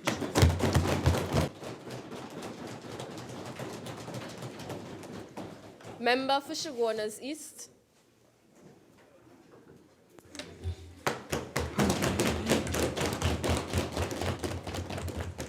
Thank you, Madam Speaker. Firstly, I would like to address our esteemed Minister of National Security when he said that ISIS is a small terrorist group. Well, I don't know about you, but for a group that has over 30,000 plus foreign fighters and occupies an area the size of Great Britain, I really don't see how you could compare them to being small. And secondly, to our esteemed Minister of Martin Central, who said there are many institutions where they can curb youth radicalism, example, the CCC and MILOT. Did you know that the CCC was developed by President Frank D. Roosevelt for the sole purpose of combating the Great Depression? And that principle was adopted by our parliament to do two things. One, combat unemployment, and to promote the beauty of Trinidad and Tobago. So I do not see how a youth who is radicalized, who has views, and that could justify the killing of innocent people, you could say, let him go and plant a few trees, or let him go and plant a tree. Now, Madam Speaker, when we think of radicalization... I rise on a point of order for clarification.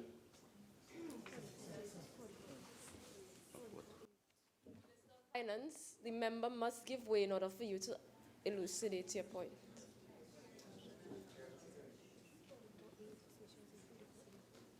Oh, sorry, Minister of National Security, my apologies. The member must give way in order for you to clarify your point.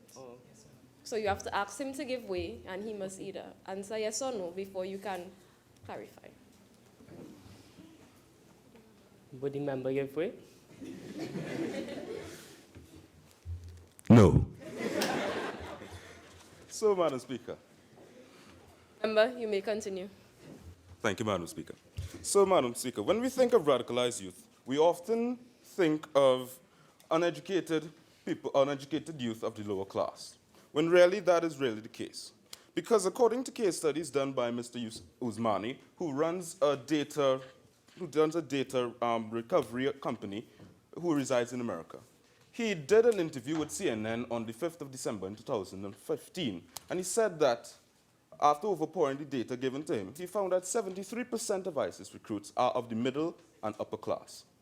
So, why are they drawn? They are drawn to a sense of order and purpose. Now, how do we combat that? We can combat that, Madam Speaker, because, one, it's very easy. Because we are, as many ministers already said, there are many institutions that could curb radicalism, but they are not being utilized properly to combat it.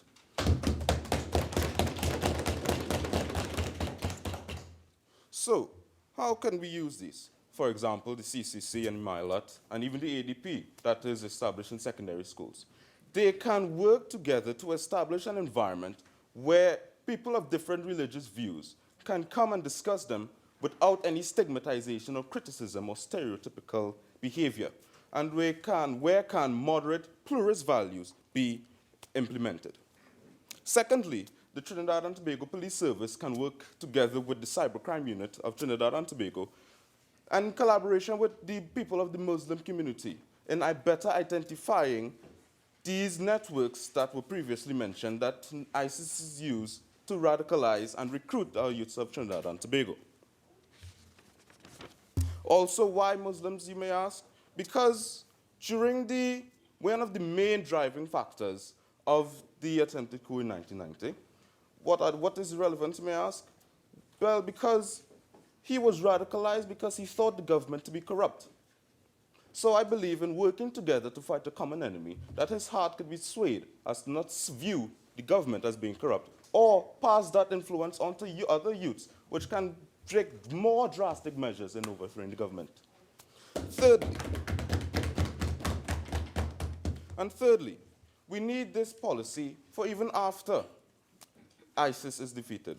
Because then it moves from being a place where people go to fight to being an idea that people fight for. And how will our government combat this? With increased military presence, Madam Speaker? How do you combat an idea? With stricter immigration? Might I refer this government to a quote by Abu Said, a Trinidadian national who went to fight along ISIS. And he said, "Terrify the disbelievers in their home and make their streets run with their blood." Now, Madam Speaker, I do not know how greater military presence could stop young people from heeding to those words. Now, what is to stop? Your time has expired. Madam Speaker, I seek the agreement of the House to continue speaking for 3 minutes to finish my contribution. Honorable members, the question is that the speaking time for the member of Shogunas East be extended by 3 minutes. Those in favor say aye. Aye. Those against say no. No.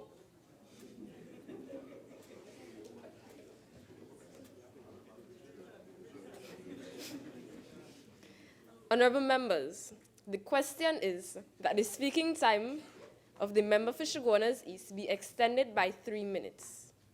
Those in favor say aye. Aye. Those against say no. No.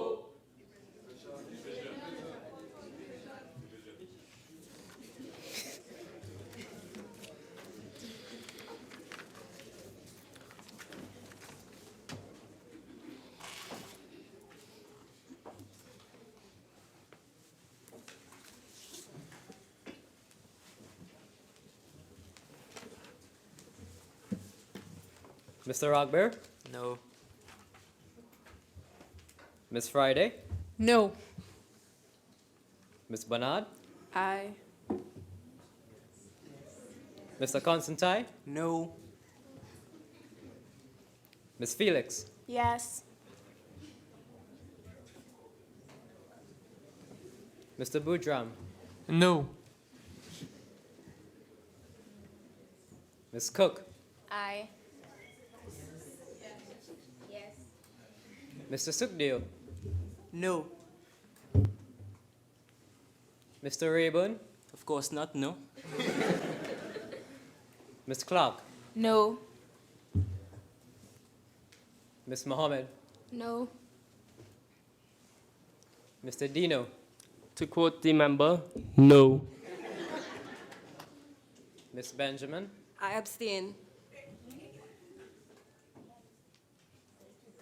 Mr. Bayer? No. Miss Simon? Yes. Mr. Ayong? No. Miss Charles? Yes. Miss Richards? No. Mr. Herod? Absolutely no. Miss Whittier? Yes. Mr. Arlene? Yes. Miss Rampasad? No. Miss Bola? No.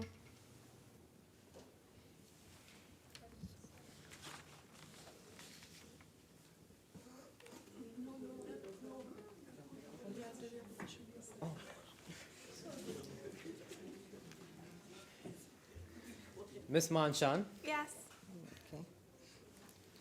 Miss Monroe? Yes. Miss James? Yes. Mr. Cornwall? Yes. Mr. French? Yes. Miss Balchan? Yes. Miss Patrick? Yes. Mr. John? Yes. Miss Smith? Yes. Miss Taylor? Yes. Miss Joseph? Yes. Mr. Dwarka? Yes. Mr. Ramcharan? Yes. Miss Lafon? Yes. Mr. Ferguson? Yes. Mr. Ramuta? Yes.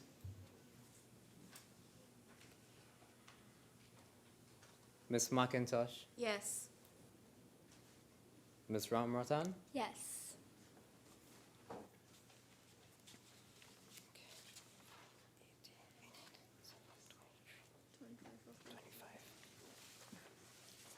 Madam Speaker, the results for the division are 25 for, 15 against, 1 abstain.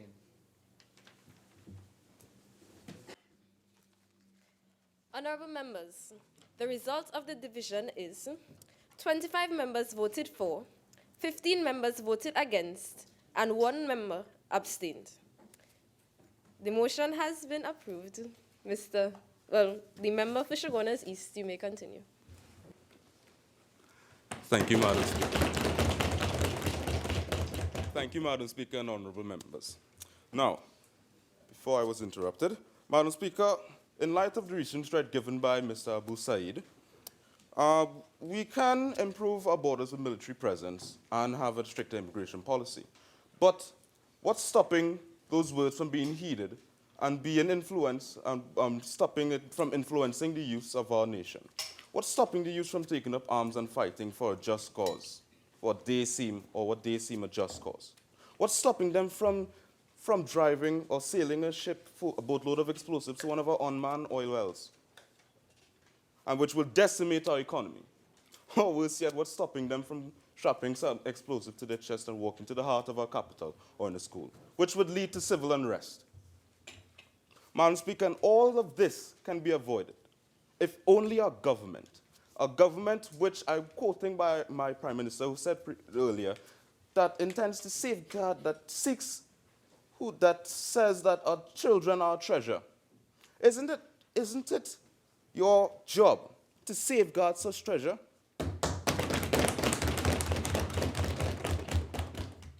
Madam Speaker, if this policy is not implemented, these actions can't be carried out. But if it is, we can stop this youth. Why? Because his perspectives are broadened. He was placed in an environment where his religious views can be broadened, where his hatred for other religious minorities could be eased. So I beseech the government not to implement this policy, to stop not just the war of today, but the war of tomorrow, to safeguard what is right in the hearts of our citizens of Trinidad and Tobago. Thank you very much.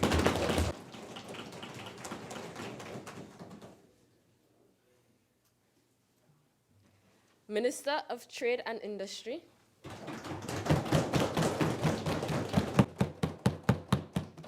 Thank you, Madam Speaker. Madam Speaker, I would just like to quote a certain line from the motion presented by the Leader of the Opposition. And whereas there is a need to understand the root causes of such behavior, be it poverty, limited employment opportunities, or feelings of alienation from society.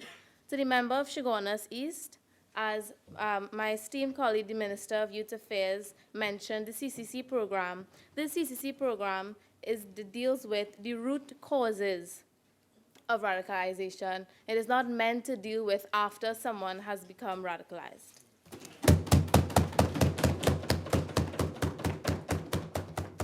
The opposition claims that our existing programs do not directly address the root causes of radicalization. But, Madam Speaker, what is the evidence of this? How many of the radicalized youth have taken it upon themselves to seek assistance through our government programs? Who is the opposition to say that these programs do not directly address youth radicalization? Which interviews have they conducted, Madam Speaker, with radicalized youth who have claimed that the government has failed them? Madam Speaker, it is not that these programs are ineffective. It is simply that these programs need to be improved and amended so that they can be more effective and reach a wider span of the youth population. Madam Speaker, I find it hard to believe that is the philosophy that the opposition wants to display for our youth, is that we should not amend and revise, but we should discard and throw away once one little problem happens. Madam Speaker, if the opposition was sitting on this bench, would they be urging for an entirely new policy with such conviction and intensity, given the fact that we already have existing programs that we can use to work for us? Moreover, the opposition has yet to elaborate on the specifics of this Counter Radicalism Youth Policy. Madam Speaker, which of these fine ministries will spearhead this project, and how does it factor into the already allocated 2017 to 2018 national budget? Which programs will be implemented? How will these programs differ from already existing programs? And what should happen to the programs already in place? Madam Speaker, if the opposition has yet to answer any of these questions, how can the government actually consider this counter-radicalism youth policy? Moreover, Madam Speaker, the length of the interim period before a policy can be implemented after it's been drafted and approved, Madam Speaker, the length of this policy, we cannot use a new policy to address youth radicalization due to the urgency of this matter, but Madam Speaker, we can quickly and adequately address youth radicalization using simple improvements to our existing avenues. Two such avenues, Madam Speaker, will be our national youth policy as well as our currently in the development stages national counterterrorism strategy. Our current national youth policy is a 2012-2017 amendment, meaning, Madam Speaker, that as we are at the end of 2017, this policy needs to be revised, and the government can use this timely opportunity to include provisions for youth radicalization within this already existing national youth policy. Secondly, Madam Speaker, an interagency national counterterrorism working group led by the Ministry of National Security is working on a national counterterrorism strategy to address priorities and principles according to the U.S. Department of State Countering Terrorism Country Report for Trinidad and Tobago. Now, Madam Speaker, Is the opposition believe that our youth is not part of our nation? If this is a national counterterrorism strategy, why does there need to be an entirely new policy for our youth who are becoming radicalized?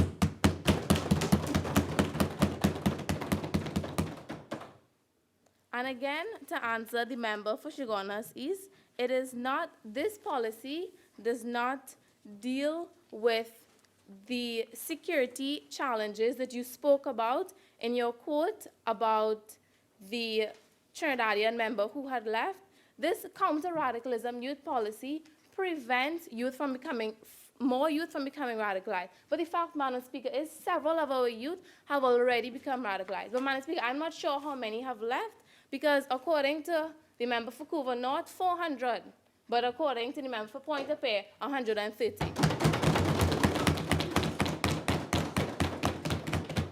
Madam Speaker, however, much in number. I rise on a point of order, 44.8.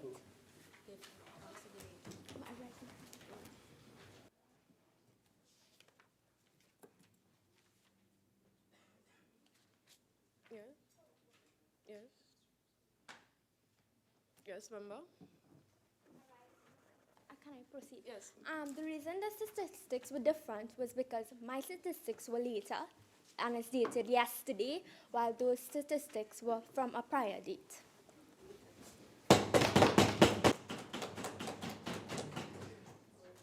Minister of Trade and Industry, you may continue. Thank you, Madam Speaker. So within the...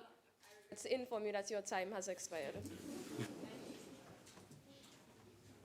Madam Speaker, I seek the agreement of the House to continue to speak for 3 minutes now to complete my contribution. Honourable members, the question is that the speaking time for the Minister of Trade and Industry be extended by 3 minutes. Those in favour say aye. Aye. Those against say no. I think the ayes have it. Member, you may continue. Thank you. Thank you, Madam Speaker. So, Madam Speaker, as it stands, according to the member for Couva North, there have been 400 of our youth who have left.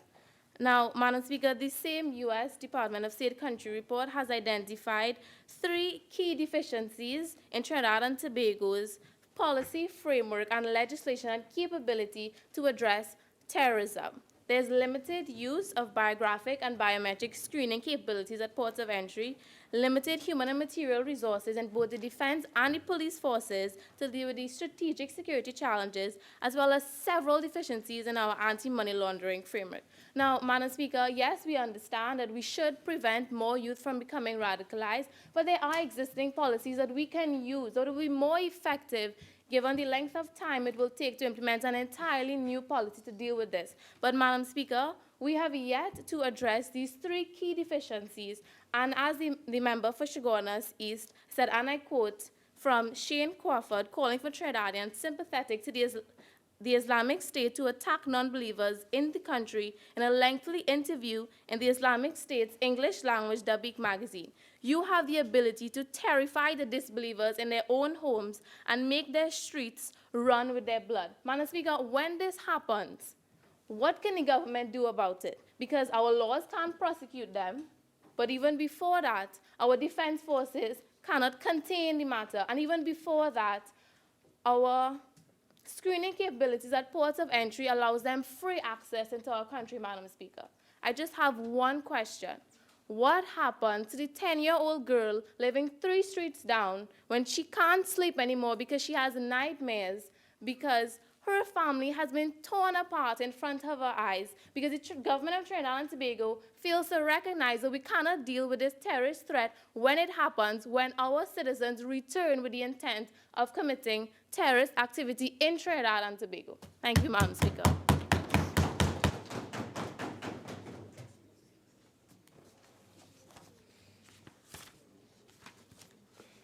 Member for Barataria and Sawa.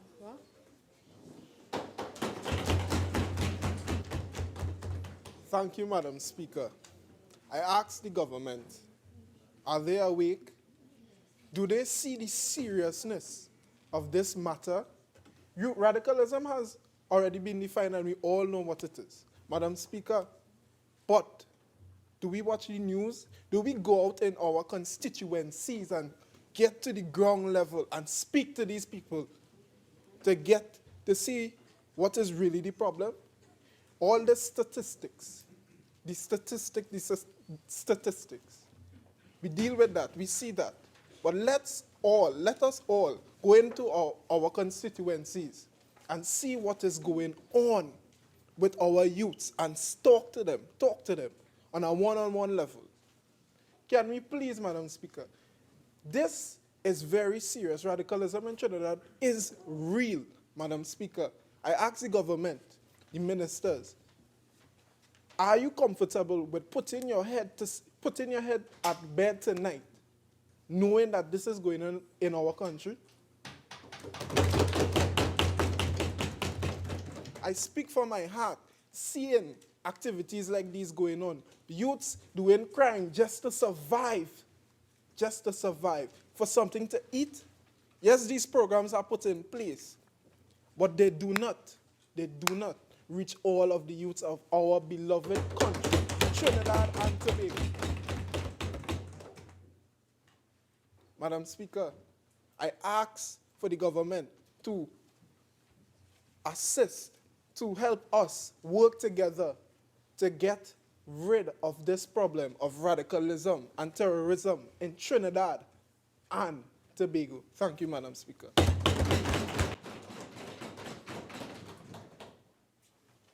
Minister of Housing.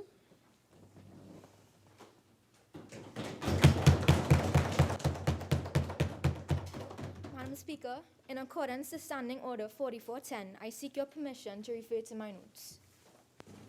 Leave is granted. Thank you, Madam Speaker. Madam Speaker, first of all, I would just like to commend the opposition this morning.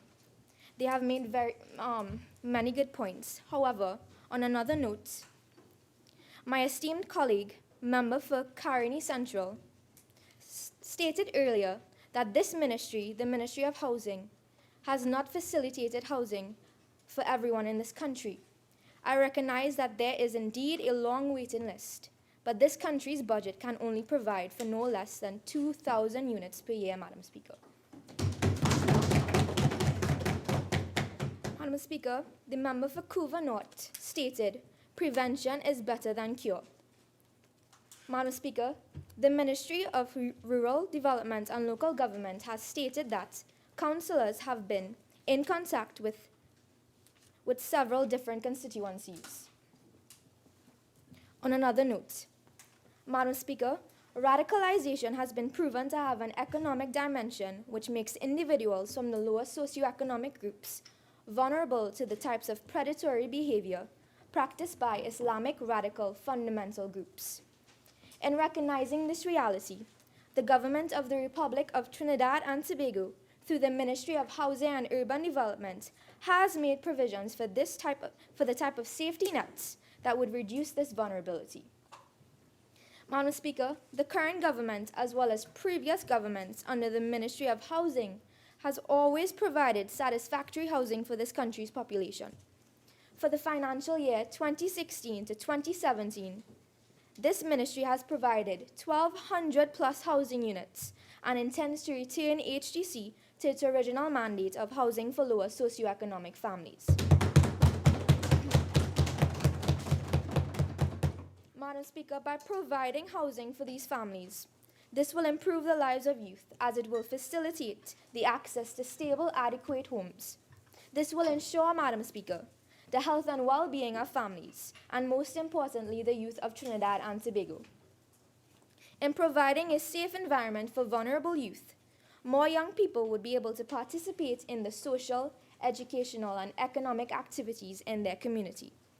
This would help to foster self-esteem and a sense of belonging, Madam Speaker.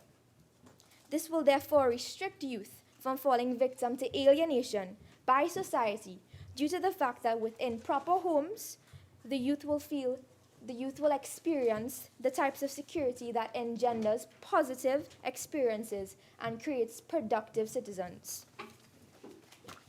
Madam Speaker, this ministry has allocated programs such as home improvement grants, squatter regularization, and the aided self-help program, among others.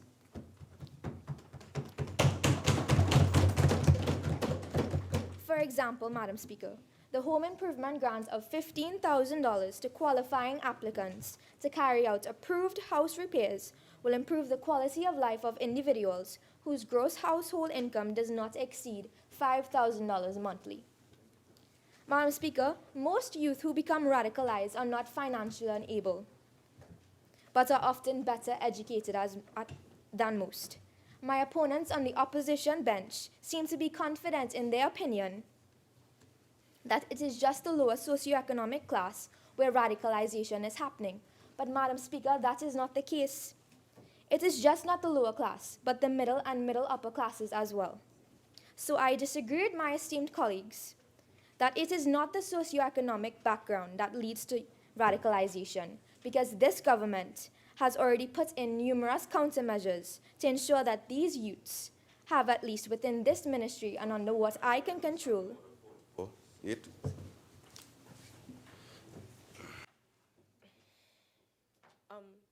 allowed. Member for Port Spain South, if you were attentive, I clearly stated that 73% of people who are recruited are of the middle and upper class. So please do not be misinformed, and please do not misinterpret what I said. Thank you. Honorable members, it is now 12 noon. This House will now suspend for 1 hour for lunch and resume